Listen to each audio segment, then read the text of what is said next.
que este ambiente sea transformado, un ambiente donde tu palabra corre en libertad, donde las mentes se dejan llevar por tu voz, por tu persona, Señor, donde no hay distracciones, donde nada impide que tu vida corra en libertad, Señor.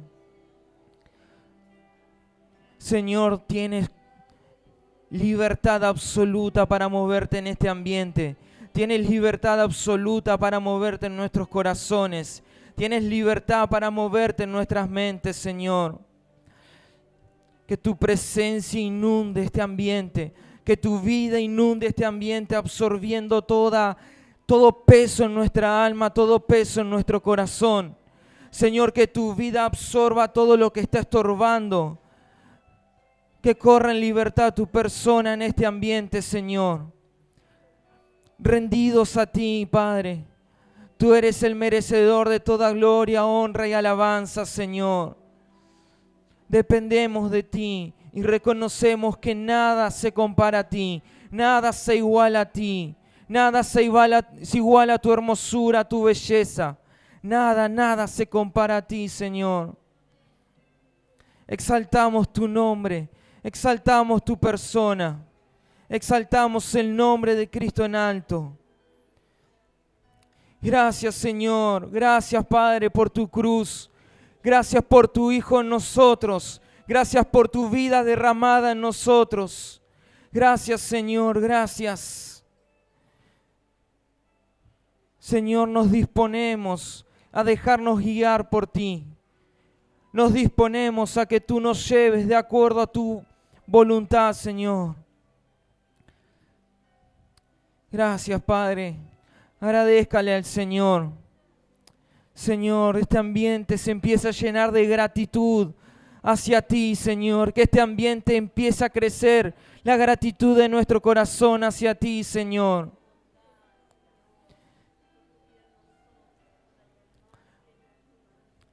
Gracias, gracias, gracias, Señor. ¿Qué más podríamos decir? ¿Qué otras palabras podríamos inventar? Señor, si nada puede significar o nada puede darle sentido a la gratitud que tenemos hacia ti, Señor. Gracias, Señor, gracias. Honramos tu vida, honramos tu persona, Señor. Gracias, gracias, Señor, gracias. Denle un fuerte aplauso al Señor. Gracias, Señor.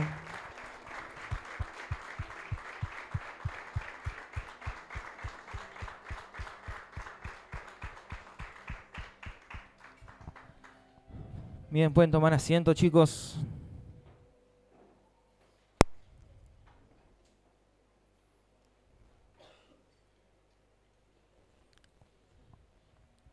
Qué lindo es disfrutar de este ambiente donde el Señor se mueve en libertad en nuestras vidas, en nuestros corazones.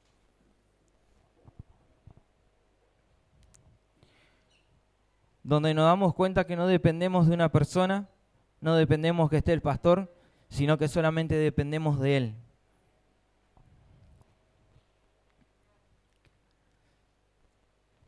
Muy bien, mientras se van acomodando, los dejo un ratito.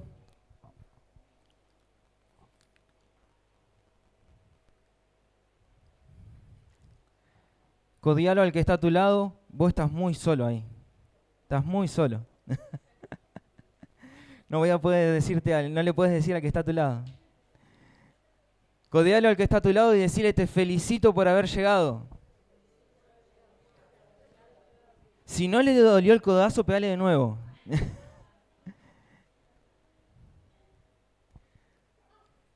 Muy bien, bueno, es una honra estar aquí para que su palabra pueda ser oída y se siembre en nuestros corazones.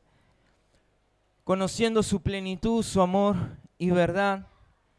Y ¿se acuerdan que la vez anterior que predicó el pastor, creo que fue hace 2 meses, le había puesto a una de sus prédicas el nombre de una canción? No me pude acordar qué canción era, que le había puesto, que había escuchado de Bauti. Entonces dije, voy a hacer algo parecido. Pero esta es una canción, algo de eso era, no me acuerdo bien. No me puedo acordar el título que dijo. Pero esta prédica la titulé, y muchos conocen esta canción, El amor de Dios es maravilloso. ¿Cuántos conocen esa canción? Algunos no la conocen. Bueno, vamos a tener que poner la canción de Viper. Ahí se la ponemos a Bauti todas las mañanas. Así que dije, voy a ir por ese lado. El amor de Dios es maravilloso. Una de las cosas que más me apasiona o que más disfruto de entender de este amor es que el amor de Dios no tiene fecha de vencimiento. El amor de Dios no deja de ser porque nosotros nos equivoquemos o fallemos en algo, sino que el amor de Dios sigue estando vigente. Es un pacto eterno entre el Padre y el Hijo en el cual nosotros disfrutamos, en el cual nosotros somos parte. Entonces ese amor, a pesar de lo que somos nosotros, ese amor sigue estando vigente en nosotros. Por eso es que el amor de Dios es maravilloso. Pero hoy la sociedad está devaluando o dando a entender otra cosa a lo que se refiere al amor. Todos los que conocemos la palabra entendemos que el amor, ¿quién es? Dios. Dios es amor.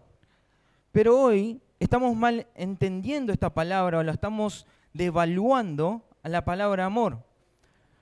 ¿Cuántos de acá tienen hijos con 13, 14 años que dicen, te presento a mi novia o a mi novio? Algunos se agarró la cabeza, no voy a decir quién fue. Pero claro, con 13, 14 años dicen estar enamorados o que aman a alguien. Pero en realidad no lo están amando, porque cualquier cosita, ya el otro día se pelearon. Pasaron 2 días y ya está enamorado de otra persona. Y no solo pasan los adolescentes, no sé, los que le gusta la farándula. ¿A quién le gusta la farándula? ¿Quién le gusta ver las revistas ahí? No vayan a las revistas, ¿no? Sino todo en Instagram o en cualquier red.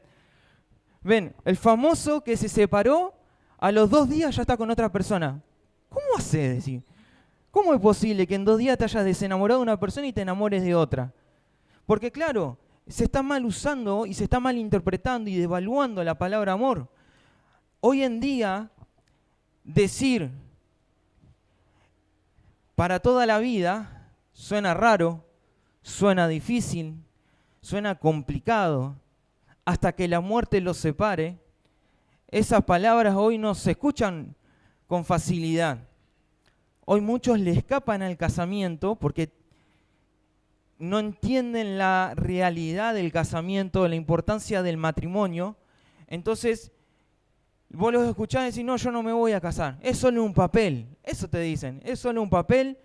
Sí, legalmente es solo un papel, pero en el ámbito espiritual tiene otro significado el matrimonio. Pero esto es lo que se devaluó. Pero ¿saben qué? Les voy a decir algo. Esto es algo que el Señor Jesús ya anunció hace muchos años.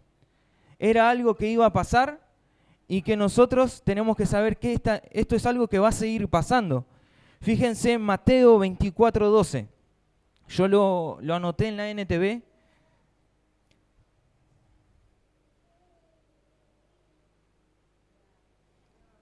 Fíjense cómo dice. Abundará el pecado por todas partes y ¿qué dice? Y el amor de muchos se enfriará. O sea que lo que estamos viendo en la sociedad hoy en día no es algo que está, no, mirá cómo nos sorprendemos. No, Jesús ya lo dijo, el amor de muchos se enfriará. Porque claro, van a devaluar la palabra amor. Se iba a devaluar. Entonces, si perdemos el amor, nos enfriamos. Si no amamos al que tenemos a nuestro lado, nos vamos a enfriar y nos vamos a volver solitarios, vamos a encerrarnos en nosotros solos porque dejamos de amar. Pero hay una buena noticia, ¿cuántos la quieren escuchar? ¿Cuántos dijeron en algún momento, lo escucharon, Juan 3:16? No lo pongas todavía, no lo pongas.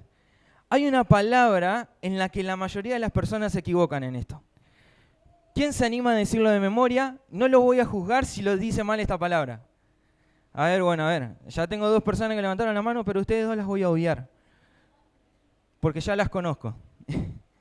¿Quién se anima? A ver, chicos, ¿alguno? Tengo un alfajor en la mochila. Bueno. Juan 3:16 está en la Biblia. Lo pueden buscar, lo van a encontrar ahí. Vamos todos, sin que lo pongas. Después lo ponemos. Porque de tal manera...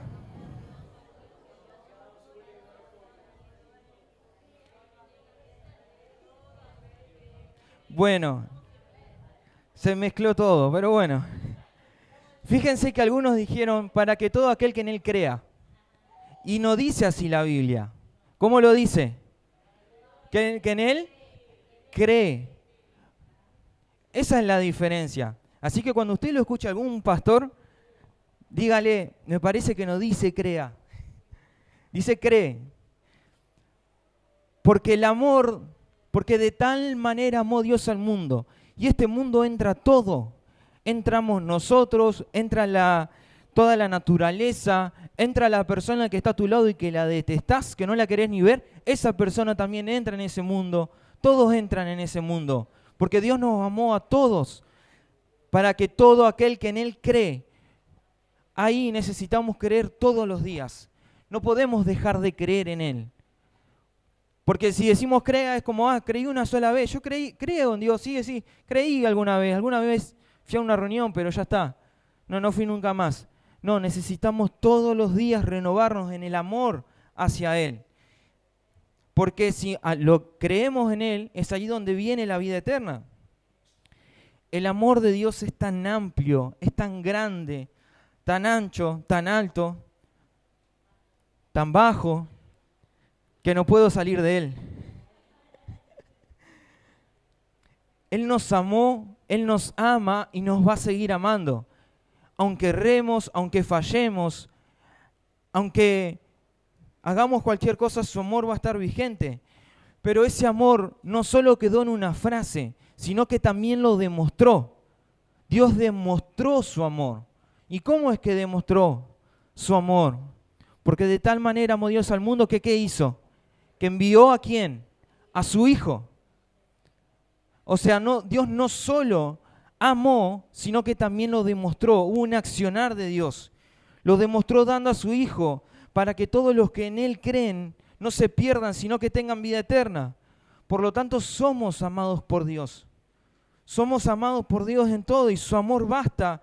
Su amor basta para llenar los vacíos. Su amor basta para quitar todas las cadenas del pasado. Su amor basta para que tengamos nueva vida. Su amor basta para darnos propósito. Su amor basta. Un amor que no tiene fecha de vencimiento, sino un amor que es eterno. Ahora vamos a entrar en algo. Esta es la parte que entramos de enseñanza en esta prédica. Vamos a ver los distintos pactos que tuvo Dios con el hombre, que fueron como una mini demostración de amor, pero que el pacto era entre Dios y el hombre siempre falló. Yo voy a nombrar distintos pactos. Aquellos que después quieran la tarea y me dicen, ¿esto es real? Tengo los versículos, pero no los vamos a leer, sino que tengo los versículos. Usted me dice, a ver, David, pasame dónde estaban eso, a ver si es real. Aquellos que son peritos arquitectos y que van a decir, bueno, vamos a ver si lo que nos dijo David era real o nos dijo cualquier cosa. El primer pacto es el pacto adámico. Esto está en Génesis 3, 15 y 17. El primer pacto que hace Dios con el hombre, dice, es un pacto condicional. O sea, yo te doy la vida, te doy la capacidad de gobernar, de sojuzgar, de llenar la tierra, pero, ¿qué era lo que no tenía que hacer el hombre? No comas del fruto del árbol de la ciencia del bien y del mal. O sea, Dios le dio una responsabilidad al hombre y le dio una condición. No comas de esto. Adán tenía la responsabilidad de ser el que sea como el padre de la raza humana, de sojuzgar la tierra, de tener dominio sobre los animales, de cuidar las cosechas, de no comer del árbol. Pero, ¿qué es lo que hace Adán? Adán falla. Adán no cumplió lo que Dios le había dicho que tenía que hacer. Entonces, su desobediencia hace que el pacto se rompa. Adán muere espiritualmente, después muere físicamente, pero por causa de la desobediencia entra el pecado. Por causa de la desobediencia es que el mundo es sumergido en muerte, por causa de que alguien falló en lo que Dios le había mandado. Pero como les dije, este pacto es condicional con la vida humana. Después viene un segundo pacto de Dios. Es el pacto con Noé, el pacto noémico. Este pacto es entre Dios y sus hijos, entre Noé y los hijos de Noé, y repite muchas cosas que le dice a Adán. Algo para dejar en claro, cuando yo digo Adán, porque muchos van a decir, pero la que pecó, la que comió el fruto fue la mujer. Sí, pero eran Adán. La mujer, el nombre Eva viene después del pecado. Antes del pecado era Adán. Eran los dos, eran uno solo. Por eso dije que Adán es el que falla, porque fallaron los dos, tanto varón y mujer.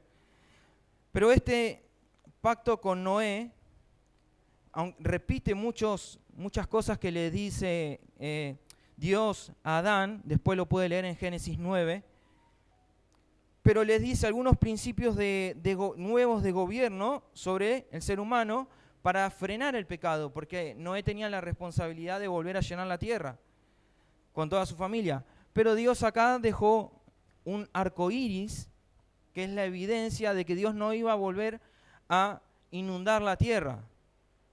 Pero también era un pacto condicional. Esto, bueno, lo tiene en Génesis 9, como les dije. Luego viene un tercer pacto. Yo sé que esto es medio tedioso, ustedes van a decir, ¿para qué quiero saber esto? No me interesa, pero necesitamos entender esto para entender la realidad del pacto eterno. Tercer pacto, el pacto con Abraham. Es el primer pacto que hace Dios hacia una nación. Antes era hacia Adán y con Noé, ahora lo hace con Abraham, pero hacia una nación. Este pacto era para llegar a Israel. Y bueno, este pacto hay muchas referencias en la Biblia, también tiene una importante influencia sobre la salvación, porque ¿qué es lo que le dice? En ti serán benditas todas las naciones de la tierra. Eso es lo que le está diciendo Dios a Abraham. Y Pablo también lo habla en Gálatas 3. Entonces, la diferencia entre los dos pactos anteriores que ahora estaba afectando a una nación. Y el pacto abrahámico, por decirlo así, es una de las grandes revelaciones de Dios que conciernen a la historia futura. Por eso es que en ti serán benditas todas las naciones de la tierra. Pero también el pacto con Abraham, el pacto con Adán, el pacto con Noé, eran todos condicionales. Siempre es algo condicional, es algo a cambio de otra cosa. Dios le hace una promesa a Abraham de que algo iba a suceder, en ti serán benditas todas las naciones de la tierra. Era algo que iba a suceder en algún momento, pero Abraham no lo llegó a ver. Luego tenemos un cuarto pacto con Moisés. Esto lo tienen en Éxodo 34. Este pacto que fue dado a través de Moisés y a los hijos de Israel, cuando salen de la tierra de Egipto y que van hacia la tierra prometida. Éxodo 20 tenemos todos los mandamientos, los 10 mandamientos que Dios le da a Moisés en tabla. Pero bueno, también lo mismo, no se aparten de las escrituras, que esto sea su ley, que esto sean los que ustedes se van a guiar, a los que ustedes van a rendirse hacia Dios. Este pacto tiene 3 acciones: los mandamientos, que contenían la voluntad expresada de Dios; los juicios, relacionados con la vida social y la vida cívica de Israel, Éxodo 21, y las ordenanzas, que estaban en Éxodo 24. Pero también la ley que se le fue dada a Moisés era una ley condicional. Todo el tiempo es condicional. Luego tenemos un quinto pacto, y quédense tranquilos que hasta ahí había de pactos, pero después viene otro mejor. El pacto con David es la promesa de Dios hacia David de que él iba a confirmar que de su descendencia iba a haber linaje para siempre, O sea que siempre iba a haber alguien reinando que iba a venir de su descendencia. Dios le prometió a David un linaje real sin fin, un trono y un reino que era para siempre. Aunque en la historia el pueblo de Israel dejó de tener rey en algunos momentos cuando fueron cautivos, pero del linaje de David, ¿quién nació? Jesús. Entonces a David nunca le faltó un hijo para sentarse en el trono. La promesa se cumplió a pesar de lo que David erró. A pesar de las veces que David falló, su pacto se cumplió. El pacto con David tenía estos puntos, y lo leo rápido. David habría de tener un hijo, quien le sucedería en el trono y consolidaría su reino. Este hijo construiría el templo de Jerusalén. El trono, su reino serían establecidos para siempre. El trono no le sería quitado, aunque los pecados justificaran el castigo. La casa, el trono y el reino de David serían establecidos para siempre. Entonces, en este pacto notamos una promesa de Dios hacia David, que de él descendería un linaje, donde entra Jesús en acción. Ahora, ¿qué es lo que tienen en común todos estos pactos? Todos eran condicionales. Era Dios con el hombre. Dios le decía al hombre, vos tenés que cumplir esto, llegás a hacer esto y yo te voy a bendecir. Ahora, si vos no haces esto, no vas a tener bendición, no vas a ser bendecido.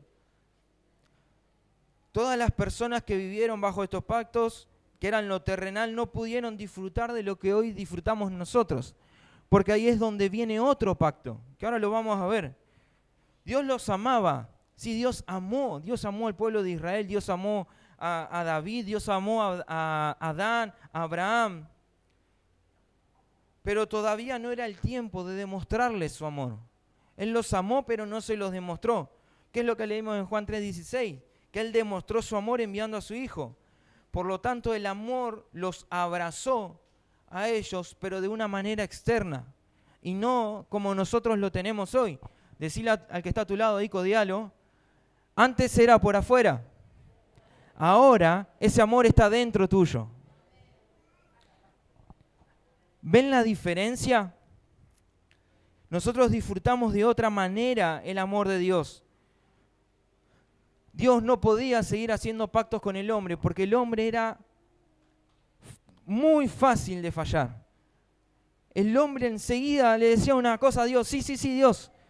Y se daba vuelta y pum, metía la pata. Chao, ya estaba, le erraba. Porque claro, ¿qué probabilidad había de que el hombre cumpla lo que Dios estaba demandando? 0,0000000000000 y va a seguir los ceros.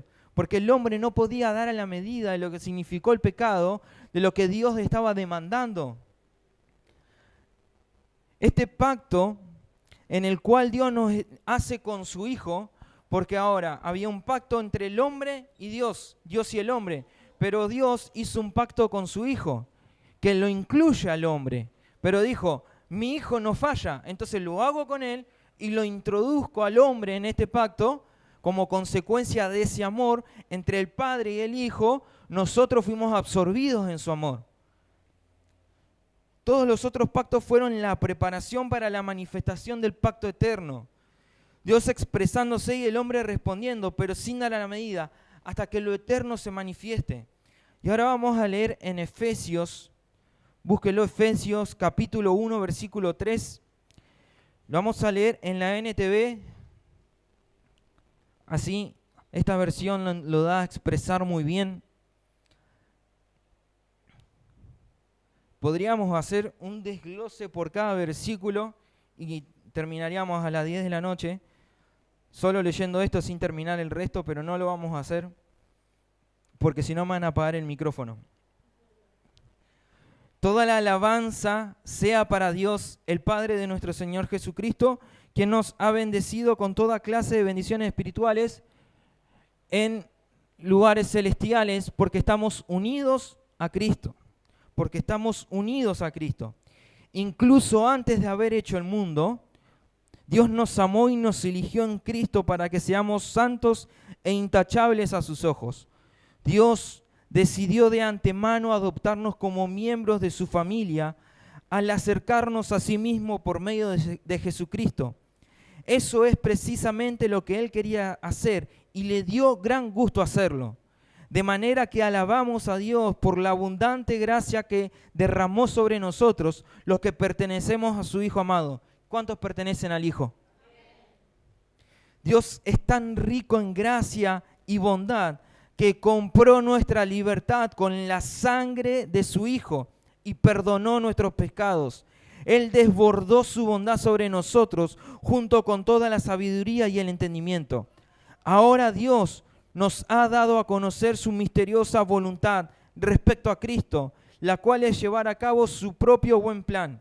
Y el plan es el siguiente: a su debido tiempo Dios reunirá todas las cosas y las pondrá bajo la autoridad de Cristo, todas las cosas que están en el cielo y también las que están en la tierra. Es más, dado que estamos unidos a Cristo, hemos recibido una herencia de parte de Dios, porque Él nos eligió de antemano y hace que todas las cosas resulten de acuerdo a su plan. Aunque para nosotros lo que vivamos parece inentendible, para Dios hace que todas las cosas resulten de acuerdo a su plan. El propósito de Dios fue que nosotros, los judíos, que fuimos los primeros en confiar en Cristo, diéramos gloria y alabanza a Dios. Y ahora ustedes, los gentiles, que también han oído la verdad, la buena noticia de que Dios los salva, además, cuando creyeron en Cristo, Dios los identificó como suyos a darles al Espíritu Santo, el cual había prometido tiempo atrás. El Espíritu es la garantía que tenemos de parte de Dios, que nos dará la herencia que nos prometió y de que nos ha comprado para que seamos su pueblo. Dios hizo todo esto para que nosotros le diéramos gloria y alabanza. Solo voy a leer 2 versículos en otra versión. Esta es la versión MSG. Un plan a largo plazo, el versículo 10, es un plan a largo plazo en el cual todo se reuniría y resumiría en él. Todo lo que está en lo más profundo del cielo y todo lo que hay en el planeta Tierra. Es en Cristo que descubrimos quiénes somos y para qué vivimos. Mucho antes de que oyéramos hablar de Cristo y nos ilusionáramos, Él ya nos tenía en la mira. Tenía planes para que viviéramos gloriosamente. Ahora necesitamos entender esta expresión de amor que sucedió en la eternidad. Yo sé que leímos muchos versículos, pero necesitamos entender, no es que Dios fue el hombre, pecó y Dios se agarró la cabeza y dijo, uy, ¿ahora qué hago? El hombre se equivocó. ¿Qué tengo que hacer ahora? No, Dios ya lo tenía todo planeado de antemano. Estaba todo dentro de su diseño, todo dentro de su propósito. Antes que todo existiera, antes que el planeta Tierra existiera, Él ya sabía que vos ibas a fallar. Él ya sabía que vos te ibas a mandar, que ibas a mentir, que ibas a robar, que ibas a hacer cualquier cosa. Él ya lo sabía. Así que a Dios no le sorprende lo que nosotros hacemos. Nosotros nos sorprendemos con lo que nosotros hacemos. Pero a Dios no le sorprende. A Dios no le sorprende si tu familia te lastima. A Dios no le sorprende si alguien te dañó cuando eras un niño, si alguien jugó con tu vida. A Dios no le sorprende eso. Pero claro, necesitamos verlo desde la realidad eterna de Cristo y no de nuestros ojos naturales. Porque a los ojos naturales duele.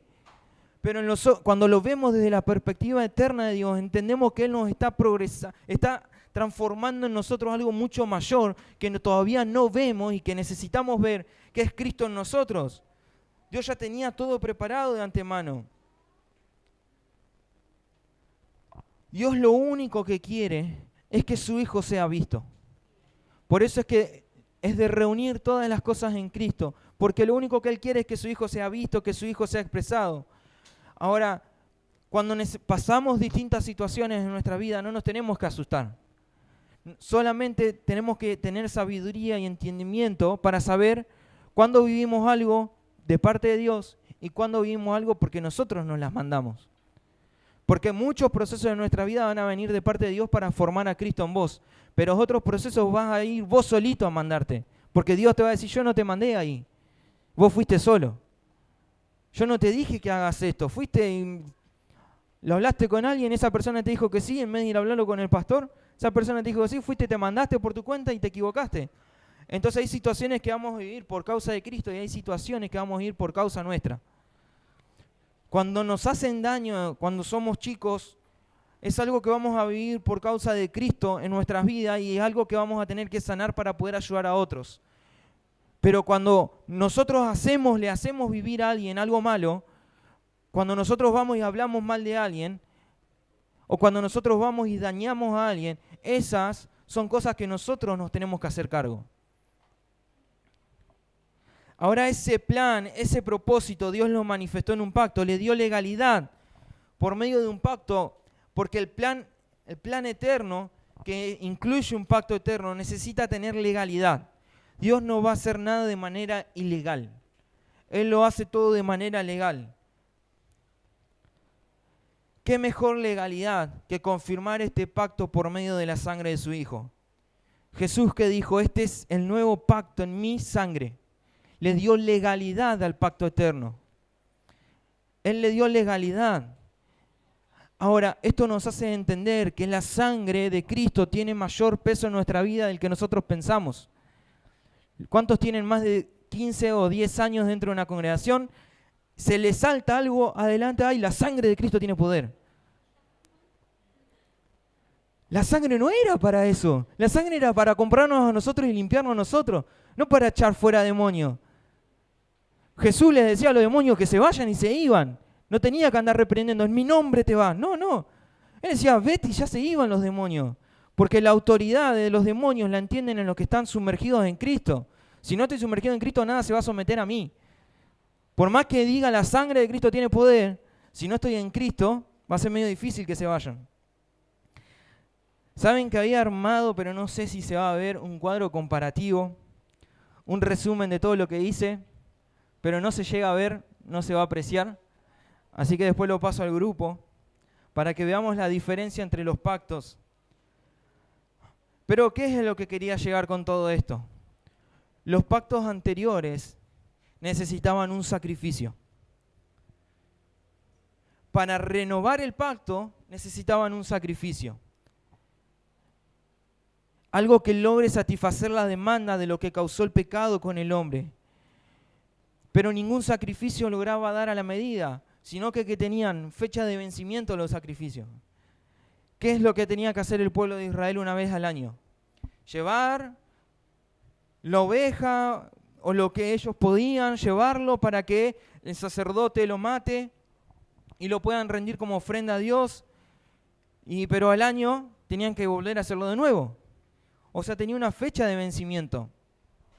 ¿Por qué es que hoy no hacemos eso? Porque el amor que nos rescató y que nos sacó del pecado y la sangre que nos compró no vence, no tiene fin. Isaías 53:10. Jesús cambió todo. Jesús transformó todo.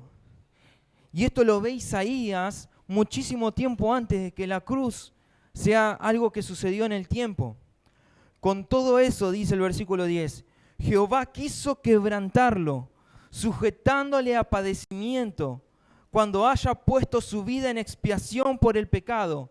¿Qué dice? Verá linaje, vivirá por largos días, y la voluntad de Jehová será en su mano prosperada.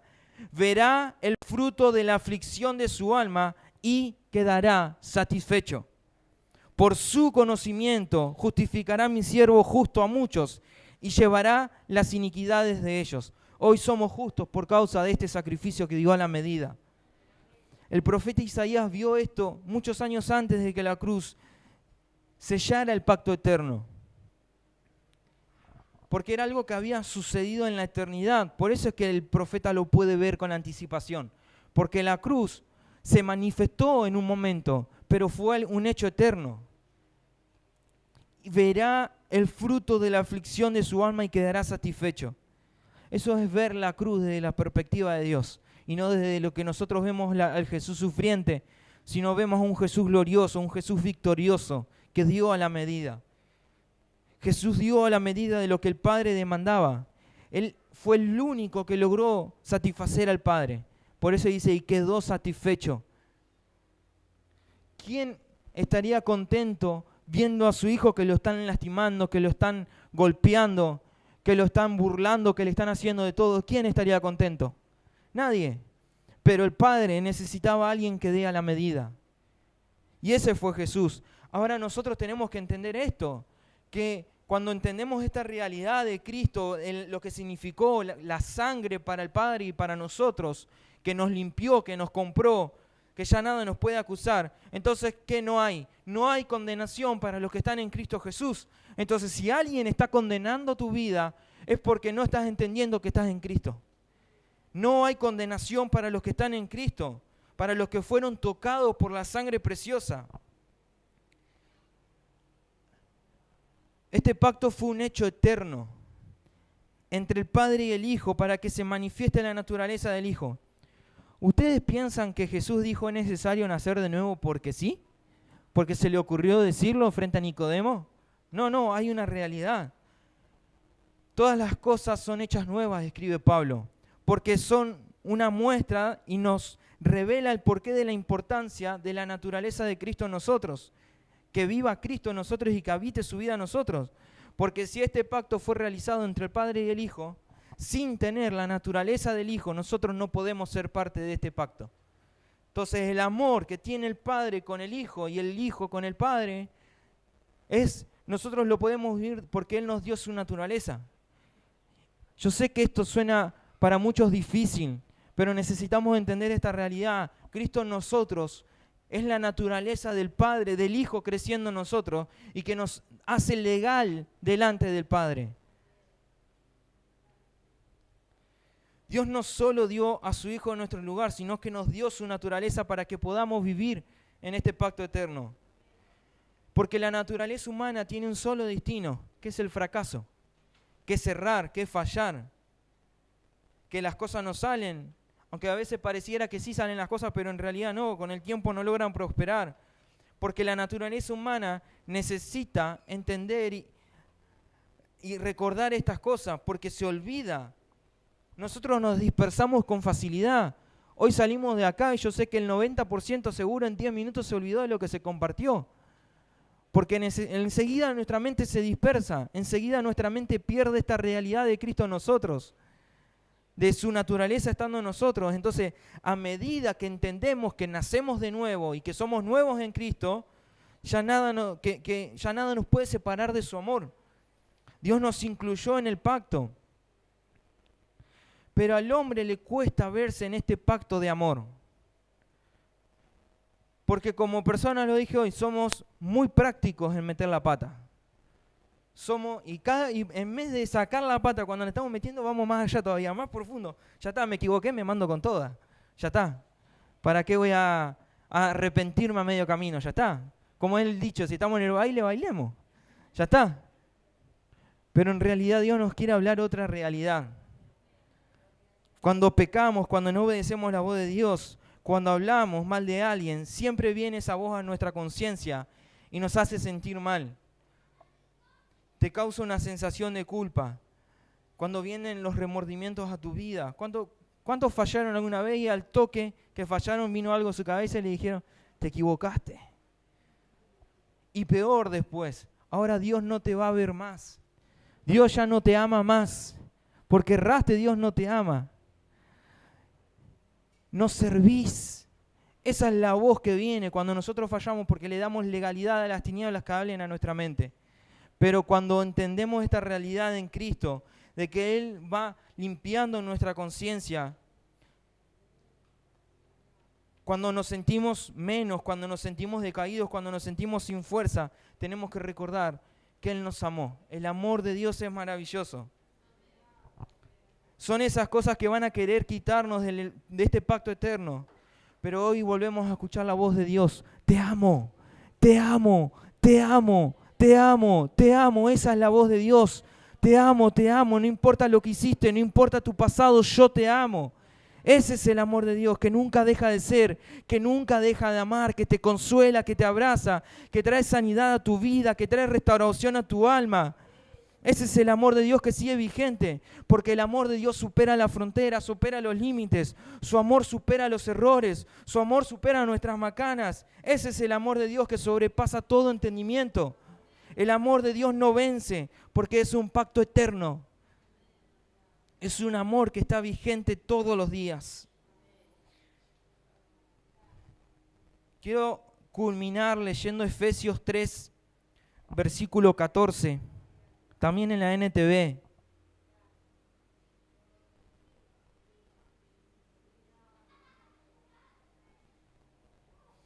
El apóstol Pablo escribe una realidad que necesitamos experimentar en nuestras vidas.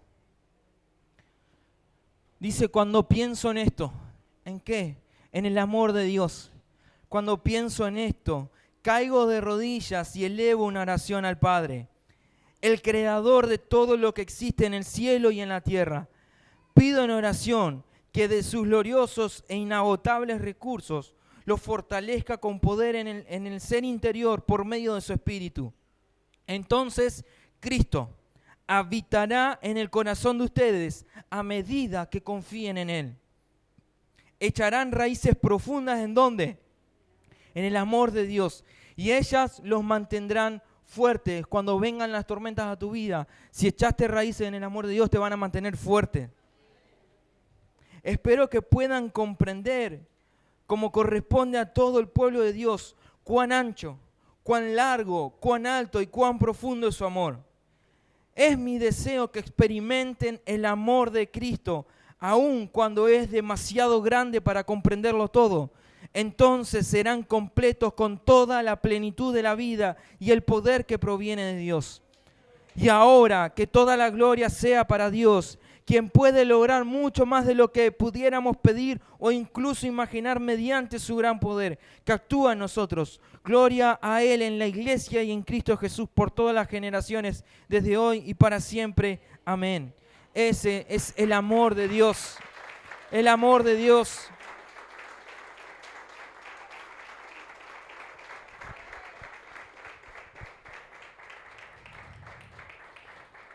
Por eso es que como iglesia necesitamos revalorizar el amor.